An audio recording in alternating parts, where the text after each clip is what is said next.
영상을 보시는 분들은 일단은 오늘 본문을 꼭 먼저 읽으시고 그리고 영상을 들으시면 좋겠습니다. 혹은 영상을 들으시면서 중간중간에 멈춰 가면서 그리고 본문을 확인하시고 그리고 함께 하시면 그 무엇보다 좀 효과적일 거라고 좀 생각을 합니다.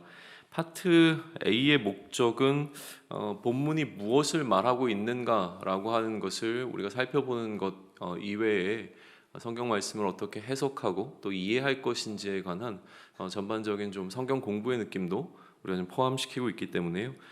말씀을 듣는다라고 하는 개념보다 말씀을 함께 고민해보고 또 연구해보고 생각해본다라고 하는 어떤 태도로 이 시간을 좀 같이 하시면 좋을 것 같아요. 오늘 본문에서는 이 성전 에피소드의 마지막 장면이 좀 등장하고 있는데요. 5절에서 어떤 사람들이 성전이 아름다운 돌과 헌물로 꾸며진 것에 관해서 언급하는 것으로 이제 시작이 되어집니다. 예수님께서는 날이 이르면 이 아름다운 돌과 또 헌물로 꾸며진 이 성전이 돌 위에 돌 하나도 남지 않는 어떤 그 상태, 그러니까 전혀 건축물이라고 할 수 없는 그 상태로 완전히 무너지게 될 것이다라는 말씀을 하시죠. 예수님께서 날에 관한 이야기를 지금 하시잖아요. 예수님께서 그날이 이르면이라고 하셨기 때문에 사람들은 그날이 언제인지 그리고 성전이 무너지는 그날이 오기 전에 그것을 예측할 수 있는 어떤 징조가 있는지를 궁금해합니다.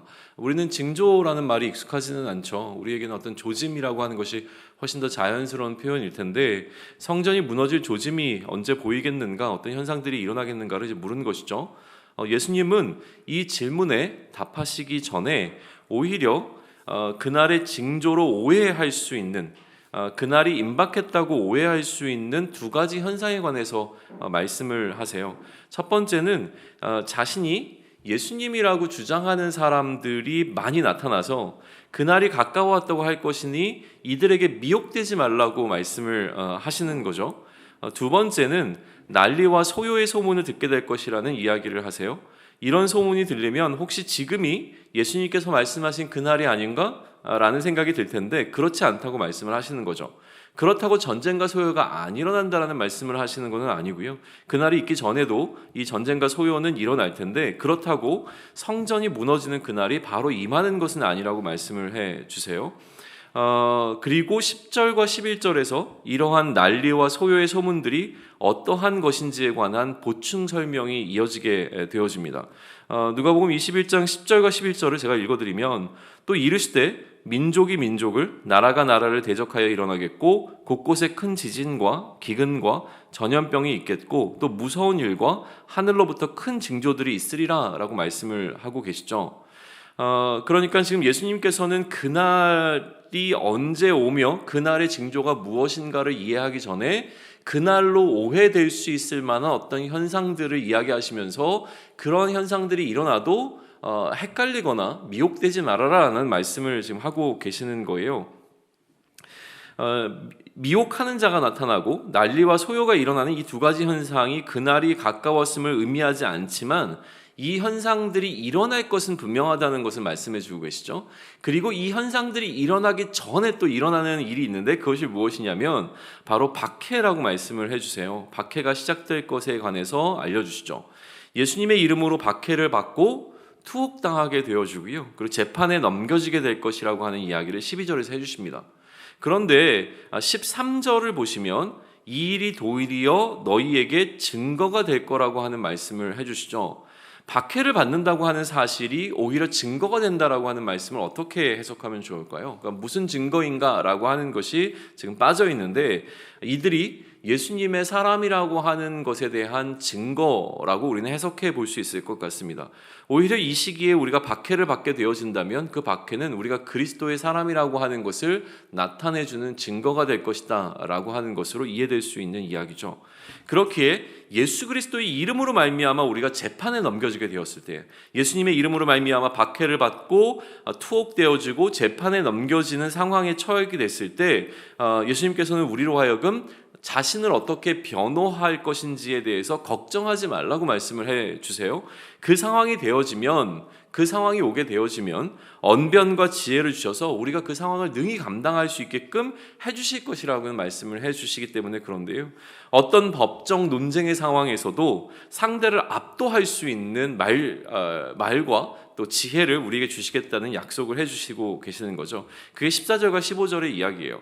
이러한 재판의 상황에서 우리는 혹은 사형에 해당하는 죄로 기소가 될 수도 있고, 그렇게 우리를 이제 고발하거나 고소하는 자들이 우리가 너무나 사랑하는 우리의 부모 혹은 형제 혹은 친척 아니면 친구와 같이 우리의 주변에 너무나 가까운 사람들이 오히려 우리를 향하여서 저자를 죽여야 된다라고 이야기하며 법정에 우리를 고소할 수 있는 상황까지 오게 될 수도 있는데, 그리고 심지어 모든 사람들이 너희를 미워하게 된다고 해도, 그죠? 심지어 모든 사람들이 너희를 미워한다고 해도 예수님께서는 이 재판에서 너희 머리털 하나도 상하지 않을 것이라고 하는 약속의 말씀을 우리에게 주고 계십니다. 그러니 이러한 상황들 가운데서 우리에게 필요한 것은 딱 한 가지인데, 그것은 무엇이냐면 견디어내는 인내라고 말씀을 하시죠. 이 시기를 우리가 지나면 된다라는 거예요. 이 인내로 인해 우리는 영혼을 얻게 된다고 말씀을 해주시는 것이죠. 그리고 20절에서 이제 그 성전에 관한, 성전이 무너질 것에 관한 이야기를 듣고 이들이 질문했던 그 날에 관한 질문, 그 날이 언제이며 그 날이 임박했다는 징조가 무엇인지에 관한 그 질문에 대한 답변을 20절에서 주고 계시는데, 그 징조란 예루살렘이 군대에게 에워싸이게 되는 것이라고 말씀을 해 주세요. 예루살렘이 군대에게 에워싸게 되어지면 성전이 무너지는 그날이 가까워 왔다라고 하는 사실을 너희는 알라라고 말씀을 해 주시죠. 예루살렘이 군대들에게 에워싸이게 되면, 다시 말해서 그날이 가까이 오게 되어지면 이렇게 하라고 말씀해 주시는데, 유대 지역에 있는 자들은 산으로 도망가고, 예루살렘 성 안에 있는 자들은 성 밖으로 나가고, 또 성 밖에 있는 자들은 성 안으로 들어가지 말라고 말씀을 하세요. 세 가지를 말씀해 주셨어요. 예루살렘이 군대들에게 에워싸게 되어지면 그 날이 이제 성전이 무너지게 되어지는 날이 가까이 온 것인데, 그날이 오게 되어지면 유대 지역에 있는 사람들은 다 산으로 빨리 도망가고, 예루살렘 성 안에 있는 사람들은 성이 무너지게 될 거니 성 밖으로 나가고, 그리고 성 밖에 있는 자들은 성 안으로 들어가지 말라라고 하는 말씀을 지금 이렇게 해주고 계시는 거죠. 이게 이제 21절의 이야기였고요. 그리고 그날에 관한 이제 구체적인 이야기들을 21장 22절부터 계속 이어가십니다. 그날은 기록된 모든 것이 이루어지는 징벌의 날이라고 이야기를 하세요. 기록된 모든 것이 이제 무엇이냐라고 하는 것이 해석이 되어야 될 텐데, 선지자들을 통해서 예언된 종말에 관한 모든 기록들을 이야기하는 것이라고 일반적으로 해석이 되어집니다. 그래서 그날에는 큰 환난과 진노가 있을 것인데, 21장 23절을 보시게 되면 그날에는 아이벤 자들과 젖먹이는 자들에게 화가 있을 것이다 라는 말씀을 하세요. 그러니까 하나님께서 특별히 아이벤 자들과 젖먹이는 자들, 다시 얘기하면 그 아이들의 엄마들을 얘기하겠죠. 이러한 사람들을 미워하시거나 그들을 특별히 어떻게 대하시기 때문에 이렇게 더 화가 될 것이라고 말씀하시는 게 아니고요. 아까 장면을 다시 한번 생각해 보시죠. 그날이 오게 되면 어떻게 하라고 말씀하셨냐면, 유대 지역에 있는 사람들은 빨리 산으로 도망가고 성 안에 있는 사람들은 성 밖으로 나가라 라고 이야기를 했어요. 그러니까 이거는 어떤 피난을 가라는 이야기이죠. 이 상황을 피하기 위해서 신속하게 움직이라 라고 하는 이야기인데, 아이를 뵌 사람과 아이를 젖먹일 정도의 어린 아이를 데리고 있는 이 엄마는 이처럼 피난길을 임했을 때 다른 사람들보다 신속하게 피난을 가기에 어렵다는 거예요. 그러니까 그들에게 더 이것은 화가 될 것이다 라고 하는 말씀을 이렇게 해주고 계시는 것이라고 일반적으로 해석이 되어집니다. 그리고 이 땅에 있는 백성은 이방의 칼날에 죽임을 당하게 될 것이라는 것이죠. 그것을 피하지 못한 사람들은 이방의 칼날에 죽임을 당하고, 죽임을 아울러 사로잡혀가는 사람들도 있을 거고, 사로잡혀간 사람들은 하나님께서 정하신 그 때가 되기 전까지 계속 그 밑에서 억압을 당하게 될 것이라고 하는 말씀을 이렇게 해주십니다. 그게 21장 24절의 이야기입니다. 그리고 25절에서는 2월 성신의 징조가 있고 땅에는 민족들이 바다와 파도의 성난 소리로 인하여 혼란 중에 공고하리라 라는 말씀을 하시는데요. 조금 말 표현이 좀 우리에게 익숙하지 않기 때문에 조금 쉽게 설명을 하면 그냥 간단합니다. 해와 달과 별의 징조가 있을 것이라는 건데 어떤 우주적 변화가 있다는 것이죠. 우리가 지금 상상할 수 없지만 해와 달과 별이라고 하는 것은 늘 뜨고 지는, 그러니까 우리에게 고정적인 현상으로 나타나는 것인데 그 현상 가운데 어떤 변화가 일어나죠. 우리가 뭐 개기일식이라든가 월식이라든가 이런 것만 일어나도 무언가 좀 변화를 느끼게 되어지는데, 우리가 해와 달과 별을 바라볼 때 이전과는 다른 어떤 변화를, 그것은 어떻게 보면 우주적 변화가 일어나게 된다라고 하는 말씀을 해주시고 계시는 것이고요. 이방이 이렇게 침략해 들어오는 것뿐만이 아니라 쓰나미와 같은 자연재해들이 일어나게 될 것이라고 하는 것이죠. 그리고 이러한 어떤 변화들이 막 일어나게 되면 이거는 우리가 생각할 수 있고 우리가 감당할 수 있는 범위를 완전히 넘어서는 어떤 큰일이 될 것이라고 말씀을 해주시는데, 그게 바로 26절입니다. 그래서 이 일들이 막 일어나는 것을 바라보게 되어지면 사람들은 무서워서 기절하게 된다고 이야기를 하는 거예요. 그러니까 실신할 정도까지의 어떤 두려움을 느낀다는 거죠. 우리가 이런 두려움을 느껴본 적이 있습니까? 너무 무섭고 너무 떨리는 상황이 그날에 임하게 되어져서 사람들은 막 쓰러지게 될 것이라고 하는 이야기를 이렇게 해주고 계시죠. 그런데 그처럼 사람들이 너무나 두렵고 무서워서 실신하게 되어지는 바로 그날 어떤 일이 일어나냐면 예수님께서 구름 타고 오신다라는 말씀을 해주고 계시는 거예요. 그러니 이런 일이 되기를 시작하게 되어지면 오히려 우리는 두려워서 기절하거나 실신하는 것이 아니라 머리를 들고 일어나라고 말씀하시죠. 일어나 머리를 들라고 이야기를 하세요. 왜냐하면 예수님께서 구름 타고 오시기 때문에 우리는 그 상황이 오게 되면 오히려 담대하게 일어나서 머리를 들라고 이야기하시죠. 왜냐하면 예수님이 오시면 우리의 속량의 날, 다시 얘기하면 우리의 구원이 완성되어지는 그 날이 가까웠기 때문이라는 설명을 해주고 계시는 거예요. 그날과 그 징조에 관한 질문에 대해서 이제 예수님께서는 한 가지 비유를 더해서 말씀해 주시는데요. 나무에 싹이 나면 여름이 가까운 것을 우리가 알듯이 이런 일들이 일어나면 그렇기 때문에 이제 너희는 하나님 나라가 가까운 줄을 알라라고 말씀을 하시는 거예요. 처음에 시작은 어떻게 됐냐면 그런 일들이 일어나게 되면 성전이 무너지게 되는 날인 줄을 알라. 그리고 그 날은 성경에서 다 기록되어 있는 진노의 날이 될 것이다 라고 먼저 이야기를 했지만, 그러나 우리 믿는 자들에게 이 날은 어떤 날이냐면 하나님의 구원이 임하는 날, 다시 얘기하면 하나님의 나라가 임하는 날이기 때문에, 그래서 이러한 일들이 일어나게 되거든 하나님 나라가 이제 가까웠구나 라고 하는 것을 알라 라고 하는 설명으로 이 설명을 이어가게 되시는 것이죠. 그리고 이 날이 언제인지 그 날짜를 명확하게 말씀하시진 않았지만 이 세대가 지나가기 전이라고 32절에서 말씀하시며 임박한 시간이라고 하는 어떤 그 개념을 우리에게 알려주세요. 자, 이 세대라고 하는 게 가장 또 어떤 이 본문, 오늘 우리가 선정한 이 누가복음 21장이라고 하는 이 본문 가운데서 신학적으로 핫한 부분입니다. 과연 이 세대를 언제로 이야기를 하고 계시는가라고 하는 건데요. 여러 가지 제안들이, 여러 가지 해석들이 제안되어집니다.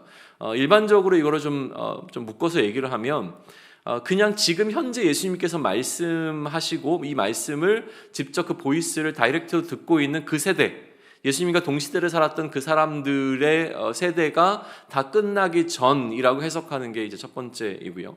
두 번째는 이 세대라고 하는 것을 특정한 세대가 아닌 어떤 대표되어지는, 그러니까 악한 세대라고 부르고 있는 어떤 개념이 있잖아요. 그러다 보니까 어떤 선한 세대라고 이제 이야기를 하거나 아니면 악한 세대라고 해서 전체를 통칭하는 것으로 어떤 대표되는 어떤 이미지로 이 세대를 말씀하셨다라고 하는 것. 그래서 이 악한 세대가 다 사라지기 전까지 뭐 이런 식으로 해석해야 된다라고 하는 제안도 있습니다. 그리고 또 어떤 해석이 있냐면 이 세대라고 했을 때 마지막에 예수님이 오셨을 때 그 이 모든 현상을 바라보게 되어지는 그 마지막 세대를 이야기한다라고 이제 설명이 되어져요. 여기에 이제 덧붙여서 이 세대라고 하는 개념이 계속 반복적으로 일어나는 것이다. 그러니까 여러 세대를 의미하는 것이다라고 해서 여러 세대를 의미하지만 이 여러 세대를 마치 한 세대인 것처럼 말씀하시는 것이다라고 하는 이제 해석을 하고 있는 사람들도 있어요. 근데 그 모든 것들 가운데 어느 것이 정답이냐라고 하는 것을 사실은 말하기가 이해하기가 굉장히 어려운 부분이고요. 저는 우리가 어떻게 이해했으면 좋겠냐면 이 세대가 지나가기 전이라고 하는 것은 구체적으로 그 세대가 어느 세대인가가 중요한 것이 아니라요. 일단 그 이야기를 듣는 사람들 입장에서 봤을 때는 이게 우리 세대가 지나가기 전이라고 이해했을 게 분명하다는 거죠. 오늘 우리는 이 세대라고 했을 때 우리가 살고 있는 이 시대가 마치기 전에 이러한 현상이 일어날 것이라고 이것을 이해해야 된다라고 하는 거예요. 그러니까 이 세대라고 하는 것은 임박한 어떤 시간적 개념으로 우리에게 주신 것이라는 것이죠. 언제 일어날 겁니까? 너희가 생존해 있는 그때에 이 일은 일어날 것이다라고 얘기하면서 우리가 죽고 난 다음에 우리의 후대에 언젠가 일어날 일이 아니라 오늘을 살아가는 우리들이 항상 깨어 있어야 될 이유를 말씀하시면서 너희가 살아있는 동안 이러한 일이 일어날 거야 라는 말씀으로 이렇게 이 부분을 좀 이해해야 한다는 것이죠. 그리고 예수님께서는 33절에 무슨 얘기를 하시냐면 천지를 얘기를 하세요. 하늘과 땅이죠. 천지는. 이 하늘과 땅은 결코 사라져 버릴 것 같지 않은 어떤 존재이죠. 하늘과 사람은 계속 죽고 또 태어나고 하지만 모든 만물은 사라졌다가 다시 또 태어나거나 이렇게 되어지지만 항상 있게 되어진 것은 땅과 하늘이거든요. 그런데 이 땅과 하늘도 사라지게 된다는 것이죠. 그렇지만 그럼에도 불구하고 가장 견고할 것 같은 하늘과 땅도 없어지지만 예수님의 말씀은 사라지지 않을 거라고 하는 말씀을 덧붙이십니다. 무슨 얘기냐면 지금까지 예수님께서 하신 이 말씀이 취소되거나 변경되지 않을 것임을 선명히 지금 말씀해 주고 계시는 것이죠. 그렇기 때문에 우리는 이 말씀이 취소될 거라고 하는 것을 기대하는 것이 아니라 이 말씀은 반드시 이루어질 것인데 언제? 우리가 생을 다하기 전에 우리의 세대 가운데 이 일이 일어날 것이라고 하는 것을 하나님의 말씀으로 받고 그것을 준비해야 되는 것이죠. 그래서 그날을 우리가 준비해야 되는데 이날을 준비하기 위해서 우리가 해야 할 것을 알려주세요. 36절로 넘어가서 보시면 36절에 이렇게 말씀해 주시죠. 우선 우리는 이 모든 일을 피해야 합니다. 일어나는 이 어떤 진노의 어떤 일들을 우리가 피해야 된다라고 말씀을 하세요. 그래서 피하기 위해서 너희가 신속하게 산으로 올라가고 성 밖으로 나가라고 말씀을 하신 거잖아요. 일단 이것은 피해야 되고요. 피한 다음에는 어떻게 되냐면 이 모든 일을 피한 우리는 이제 예수님 앞에 서야 한다라고 말씀을 하고 있습니다. 이게 36절의 이야기예요. 자, 그러면 모든 일을 피하고 예수님 앞에 서기 위해서 우리는 34절과 같이 해야 된다는 이야기를 하고 계시는 거예요. 34절로 다시 올라가서 볼까요? 34절의 말씀은 뭐냐면 조심해야 한다라는 이제 권면을 주고 계시는 것이죠. 그러면 조심한다는 것은 무엇이냐면 조심하지 않으면 방탕해지게 되고요. 조심하지 않으면 술 취하게 되고 조심하지 않으면 생활에 관한 염려를 가득하게 되어져서 이것으로 인해서 우리 마음이 둔해진 상태가 된다라고 말씀을 하시는 것이죠. 자, 마음이 둔해진 자들에게는 어떤 일이 일어나냐면 그날은 징조를 보이지 않고 마치 덫이 동물을 이렇게 무는 것처럼 훅 하고 우리에게 찾아오게 되는 어떤 현상으로 나타나게 될 거라는 거예요. 주의하는 자들, 깨어있는 자들에게 그날은 나무에서 싹이 나면 이제 곧 여름이 오겠구나라고 하는 어떤 순차적인 개념으로 자연스럽게 이 현상들이 일어나게 될 텐데 마음이 둔하여지면 이 날이 온 것을 그날이 오고 나서야 알게 되어지게 되는 어떤 상황에 놓이게 된다라고 하는 것이죠. 그러니 이 모든 일을 피해서 주인 앞에 서기 위해서는 우리는 늘 조심해야 되는데 조심하기 위하여 다시 36절로 갑니다. 뭐라고 말씀하시냐면 항상 기도하며 깨어 있어야 된다라고 말씀을 하고 계시는 거예요. 이게 성전 에피소드의 최종 결론입니다. 성전에서 예수님께서 여러 가지 가르침들을 지금 주셨는데 그 가르침의 가장 핵심을 뽑으라고 한다면 바로 이것이라고 이야기할 수 있어요. 항상 기도하며 깨어 있어야 한다라고 하는 말씀을 예수님께서 우리에게 주고 계시는 것이죠. 예수님의 겉면과 같이 항상 기도하며 깨어 있기 위해서 우리는 두 가지를 선명하게 할 필요가 있습니다. 무엇이냐면 기도한다는 것이 과연 무엇이며 또 깨어있는다는 것이 과연 무엇인가라고 하는 것에 대해서 우리의 개념을 좀 다듬을 필요가 있어요. 자, 기도한다는 것의 의미는 무엇일까요? 누가는 지금 오늘 본문에서 이 기도한다는 것이 무엇인지에 대해서 이야기하지 않습니다. 그러나 나중에 예수님께서 기도하시는 장면을 통하여서 기도가 무엇인가라고 하는 것에 대해서 우리에게 좀 메시지를 좀 전하고 있는데요. 잠깐 살짝 넘어가서 보고 온다면 기도한다고 하는 것에 있어서 예수님께서 제자들에게 뭐라고 말씀하시냐면 유혹에 빠지지 않게 기도하고 있으렴이라고 이야기를 하세요. 그리고 자고 있던 제자들에게 다시 찾아오셔서 예수님께서 뭐라고 계시냐면 시험에 들지 않게 기도하라고 말씀하십니다. 그러니까 지금 이 누가에게 기도라고 하는 개념은 유혹에 빠지지 않는 것, 또 시험에 들지 않기 위한 방편으로서의 기도에 관한 이야기를 하고 있는 것을 우리는 살펴보게 될 수 있는데요. 그렇다면 기도는 우리로 하여금 유혹과 시험에 빠지지 않도록 해주는 하나의 도구가 되어진다라고 하는 것이죠. 깨어있는다라고 하는 것은 기도한다는 것은 이제 그런 의미이고, 이 구체적인 내용은 이제 나중에 우리가 기도를 할 때 좀 살펴보게 될 텐데, 일단 기도를 정의하죠. 기도는 무엇이냐면 우리로 하여금 유혹과 시험에 빠지지 않도록 해주는 방편이라고 하는 것이죠. 또 하나, 기도하고 깨어있으라고 말씀하셨으니 그럼 깨어있는다는 것은 무엇인가에 대해서 우리는 좀 생각해 봐야 하는데요. 깨어있는다는 것은 오늘 본문 가운데 클로가 좀 등장하는 것 같습니다. 마음이 둔하여지지 않은 상태를 깨어있는 상태라고 좀 설명하고 있는 것이죠. 그럼 깨어있지 못한 상태, 마음이 둔해진 상태는 어떠한 상태인가라고 하는 것인데요. 오늘 본문은 세 가지로 이야기합니다. 방탕한 상태, 술 취한 상태, 생활의 염려가 가득한 상태가 마음이 둔하여진 상태라고 이야기를 하죠. 거꾸로 얘기할 수도 있죠. 마음이 둔하여지지 않은 상태는 어떤 상태겠습니까? 방탕하지 않은 상태예요. 술 취하지 않은 상태예요. 생활의 염려로 인하여서 내가 두려워하지 않은 상태, 이게 바로 깨어있는 상태라고 이야기를 하고 있는 것이죠. 마음이 둔하여지지 않은. 자, 그러면 조금 더 우리는 생각해 볼 필요가 있어요. 마음이 둔해진 이러한 상태들은 과연 무엇을 이야기하고 있는가라고 하는데요. 방탕한 상태는 무엇을 이야기하고 있겠습니까? 여러 번 한번 말씀드린 적이 있었는데, 성경에서 특히 신약에서 이야기하고 있는 방탕함이라고 하는 것은 우리가 생각하고 있는 어떤 윤리적인 어떤 문제들을 이야기하기보다는요, 하나님의 뜻에서 벗어난 것을 방탕하다라고 이야기를 합니다. 그래서 하나님의 뜻으로부터 멀어지면 멀어질수록 그것을 극으로 치닫는 극한 방탕이라고 설명을 하게 되어주죠. 자, 그럼 방탕한 상태가 된다는 것은 무엇이냐면 하나님의 뜻대로 살기가 싫은 마음이 우리 마음 가운데 훨씬 더 많아지게 된 상태를 이야기하는 거예요. 굳이 꼭 하나님의 뜻대로 살아야 되겠어? 라고 하는 생각. 그래서 하나님의 뜻을 거부하고 그 뜻대로 살기를 포기하거나 아니면 그것을 거부하는 상태가 되어진 것, 그게 바로 방탕한 상태라고 하는 것이죠.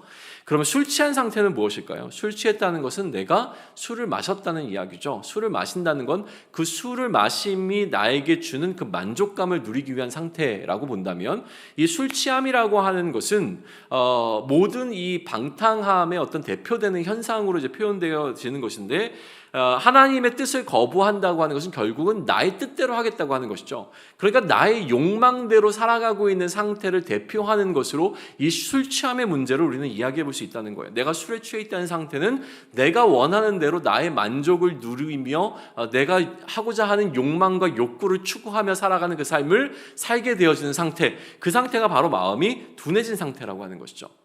생활의 염려가 가득한 상태는 굳이 설명하지 않아도 알겠죠. 삶의 문제들로 인해서 우리가 자유롭지 못하는 겁니다.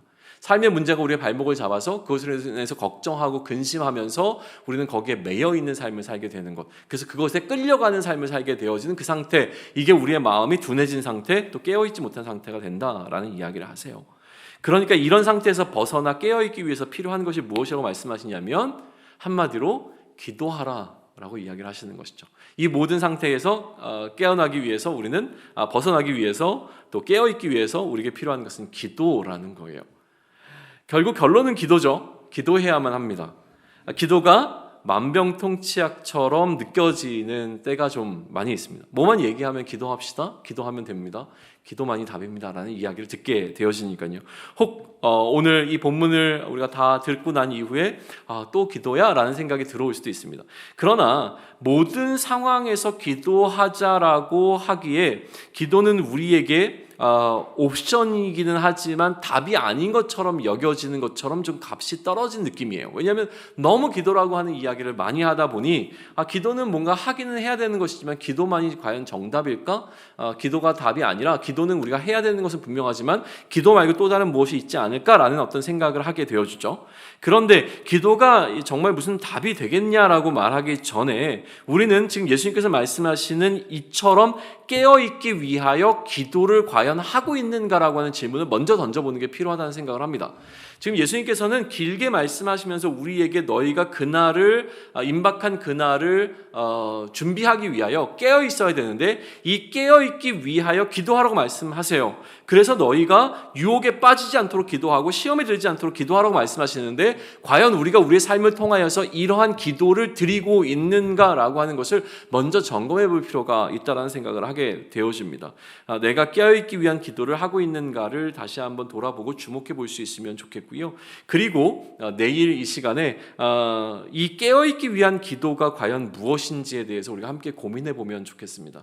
그래서 그 마지막 날을 준비하는 우리에게 예수님께서 주신 마지막 권면이자 조언은 기도하라는 것인데 이 기도함으로 우리가 어떻게 깨어있을 수 있는지에 대해서 한번 고민해보고 또 그 이야기를 나누는 시간을 통하여서 우리가 기도하는 자로서의 합당한 모습을 갖춰갈 수 있기를 소망합니다.